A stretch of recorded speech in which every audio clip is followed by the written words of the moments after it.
IVF basically उन couples के लिए बहुत ज्यादा ब्लेसिंग हो जाता है जिनका बेबी नहीं हो रहा, लेकिन किस एज पर आकर ये हमें खुद क्लियर करना चाहिए कि अब हमें आईवीएफ की जरूरत है? जनरली कहा जाता है कि अगर शादी को 1 ईयर हो गया है और आप कोई भी सेक्सुअल प्रोटेक्शन नहीं ले रहे हो, आपकी प्रेगनेंसी नहीं आ रही है, तो आपको एक फर्टिलिटी स्पेशलिस्ट के पास जाकर के अपने कुछ इंपॉर्टेंट टेस्ट अपने और अपने पार्टनर के करवाने चाहिए। लेकिन अगर आपकी एज 35 एंड अबव है, तो ये टाइम स्पैन 1 ईयर से घट के 6 मंथ्स हो जाता है फीमेल की एज, बिकॉज आफ्टर 35 हमारे एग्स बहुत जल्दी कम होने लग जाते हैं। तो 6 मंथ से 1 ईयर के बीच में अगर आपकी बात नहीं बन पा रही है, तो आपको डॉक्टर के पास जाना चाहिए।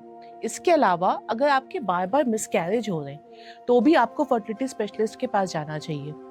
इसके अलावा अगर आपको शादी के पहले से पता है कि आपको पीसीओडी की प्रॉब्लम है, या एंडोमेट्रियोसिस की प्रॉब्लम है, या आपको पीरियड्स लाइफ में बहुत जल्दी आ गए या बहुत लेट आए, तो भी आपको जाना चाहिए। तो कोई भी मेंस्ट्रुअल प्रॉब्लम, पीसीओडी की प्रॉब्लम और थायराइड, अनकंट्रोल थायराइड की प्रॉब्लम प्लस एंडोमेट्रियोसिस की प्रॉब्लम को भी बिना डिले करते हुए फर्टिलिटी स्पेशलिस्ट के पास जाना चाहिए। फर्टिलिटी स्पेशलिस्ट जैसे कि हम सब हैं, हमारे पास बहुत सारे ट्रीटमेंट ऑप्शंस होते हैं। जरूरी नहीं कि हर किसी को हम आईवीएफ कर देंगे, राइट? तो कई बार वो जब टाइम से हमारे पास आते हैं, उनके हार्मोनल इम्बैलेंस को हम करेक्ट करते हैं, उनके लाइफस्टाइल को ठीक करते हैं, और इवेंचुअली कई बार छोटी मेडिसिन से या नॉर्मल काउंसलिंग के बाद ही उनकी प्रेगनेंसी आ जाती है। एक और प्रॉब्लम है जो मैं डिस्कस करना चाहूंगी इतने अच्छे प्लेटफॉर्म पे, वो है वेजाइनिस्मस की। ना व्हाट इज दैट? ये एक साइकोलॉजिकल प्रॉब्लम है जिसमें एक फीमेल को डर लगता है इंटरकोर्स करने में।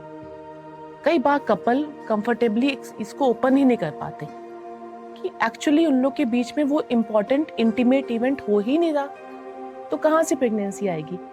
तो कई बार ऐसे कपल्स को सिर्फ काउंसलिंग करने से ही उनकी वेजाइनिस्मस की प्रॉब्लम में उनको हेल्प होती है और प्रेगनेंसी आ जाती है। सो कभी भी आपको कुछ इश्यू लगे, आपको डॉक्टर के पास जाना चाहिए। हो सकता है कि छोटे मोटे ट्रीटमेंट हो एंड आपकी प्रेगनेंसी हो जाए।